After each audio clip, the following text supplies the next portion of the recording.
مارکہ حق تو پھر 10 مئی کو منا لیا۔ مارکا تو میرا پاکستان اس دن مار چکا تھا جس دن جنرل سید عاصم منیر کی as A army chief appointment ہوئی تھی۔ یہ تو 40 منٹ کی گیم تھی دوستو۔ آپ یہ جانتے ہیں کہ جنرل سید عاصم منیر کو آرمی چیف کس نے بنایا؟ اب آپ کہیں گے امریکہ۔ ان اللہ یحب الذین یقاتلون فی سبیلہ صفا کانہم بنیان مرصوص۔ اب صاحب کہاں سے لفظ چنا؟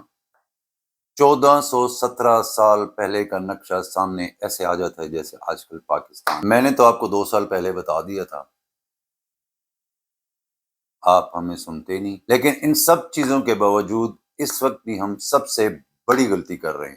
ویڈیو شروع کرنے سے پہلے میری آپ سے ریکویسٹ ہے، اس ویڈیو کو آخر تک دیکھیں، چینل کو سبسکرائب کریں، اور اگر پسند ہے تو اپنے دوستوں میں ضرور شیئر۔ آپ نے دیکھا ہوگا یثرب جو اب ریاست مدینہ کہلاتا ہے،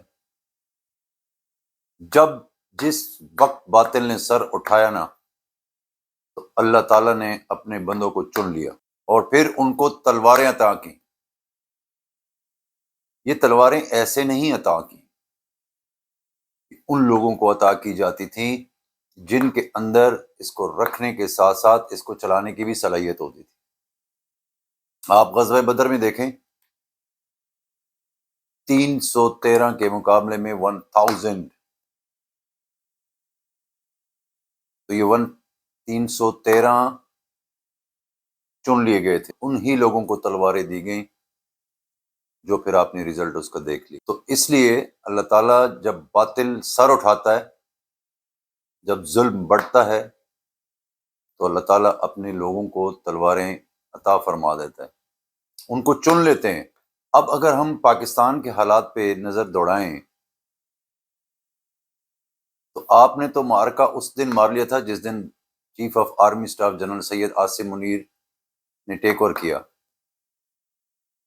میں نے آج سے 2 سال پہلے ایک ویڈیو بنائی تھی، میں لنک شیئر کر رہا ہوں۔ میں نے پوری تلوار کی اہمیت اس میں لکھی ہے۔ یہ دونوں سورڈ آف آنر ہیں، جنرل عاصم ملک DGISI اور جنرل عاصم منیر۔ میں نے آپ کو 2 سال پہلے یہ بتا دیا تھا کہ تیار ہو جائیں۔ کیوں؟ دوستو پچھلے کئی دہائیوں سے یہ ملک بھرپور سازشوں کا شکار تھا۔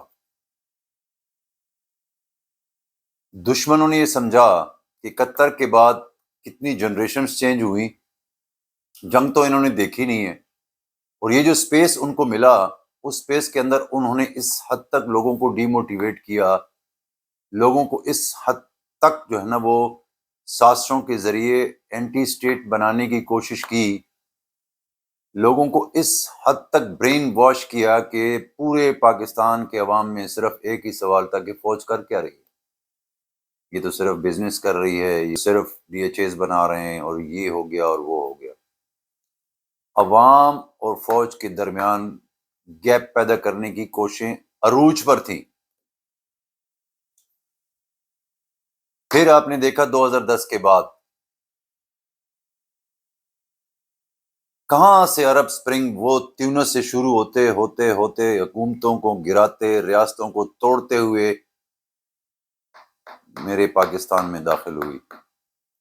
25 سال لگے پورے لوگوں کی برین واشنگ کرتے ہوئے، بلین ڈالرز خرچ کیے گئے اس پروجیکٹ کے اوپر۔ آپ چاہے یہ مانیں یا نہ مانیں، ہسٹری گواہ ہے کہ اتنا پیسہ خرچ ہوا اس پروجیکٹ پہ صرف پاکستان کو ڈی سٹیبلائز کرنے کے لیے، پاکستان کو توڑنے کے لیے، پاکستان کے اداروں کو توڑنے کے لیے۔ کتنے بلین ڈالرز کے ذریعے میڈیا کو مینج کیا گیا۔ جب اس ملک کو خطرات لاحق ہوئے تو پھر اللہ تعالیٰ نے اپنے بندے کو اتار دیا میدان میں۔ And he was the General Syed Asim Munir, sword of honour. آپ کو پتا ہے کہ ان کی اپوائنٹمنٹ میں کتنا پریشر تھا، کتنی دھمکیاں دی گئیں، کتنا مخالفت تھی؟ کیوں؟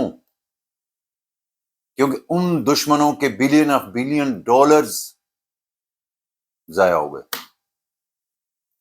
جب ان کا یہ پروجیکٹ فیل ہوا اور ان کی اپائنٹمنٹ ہو گئی، ان کے بلین ڈالرز ضائع چلے گئے، تو اپنے ناکامیوں کو چھپانے کے لیے پھر بھی انہوں نے ایک اپنا آخری حربہ آپٹ کیا، اور 9 مئی کا ایک سیاہ ترین دن جو ہے نا ہمارے سامنے آیا۔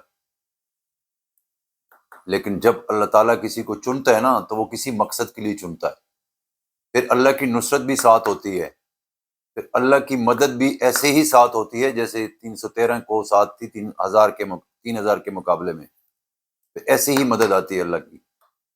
پھر کیا ہوا آپ نے دیکھا،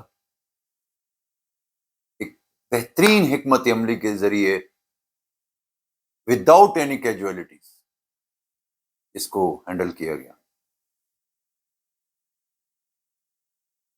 اور پھر اس کے بعد جب دشمنوں کے نصور ارادے ناکام ہوئے تو پھر جناب علی ہمارے پڑوس کے بھائی صاحب کو خیال آیا، یار شاید میں نے بڑا پیسہ خرچ کیا ہے اور اس وقت پاکستان تو بالکل گیا گزرا ہے، اس پہ اٹیک کر دو۔ پھر آپ نے دیکھ لیا کیا ہوا، 40 منٹ کی گیم تھی، 40 منٹ کے اندر نا دنیا کا نقشہ بدل گیا۔ یہ سب کیا تھا؟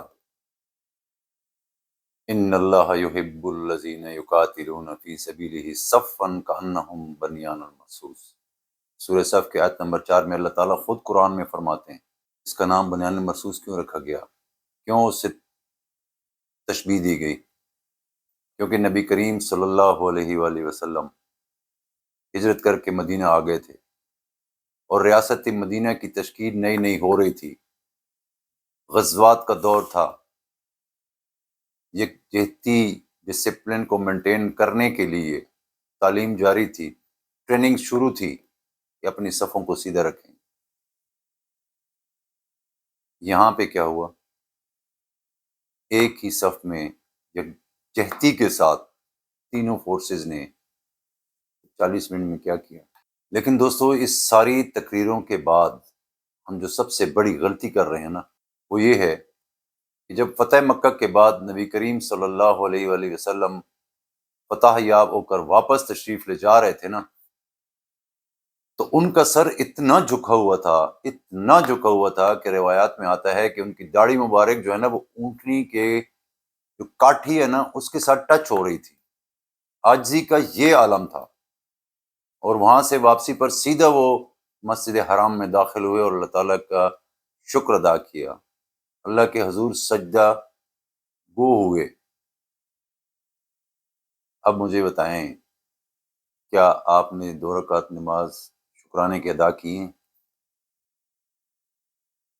کیا ہم سب نے اس ساری خوشیاں منانے کے بعد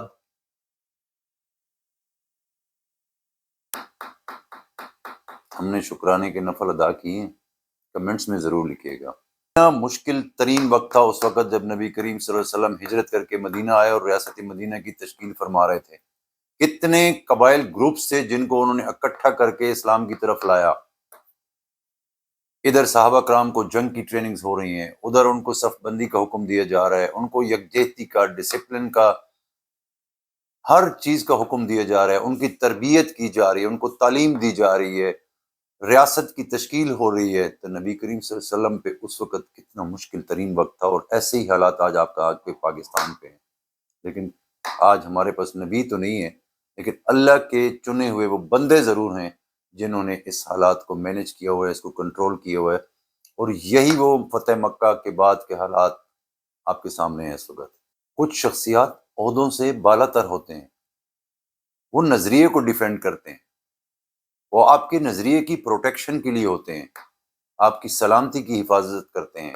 اس لیے یہ پورے اس پیریڈ کے اندر جو مارکہ حق اور بنیان المرصوص کے الفاظ چنے گئے ہیں نا، یہ صرف الفاظ نہیں ہیں، یہ آپ کے سپہ سالارز اور آپ کے جتنی لیڈرز ہیں، عسکری قیادت ہے، ان کا جو ویژن ہے نا، یہ اس کو ظاہر کرتے ہیں۔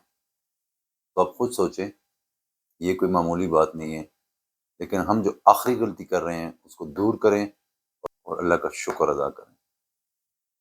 آخر میں دعا ہے کہ اللہ تعالیٰ ہمارے ملک کو سلامت رکھے، ہر قسم کے فتنے فساد سے بچائے۔ پاکستان زندہ باد۔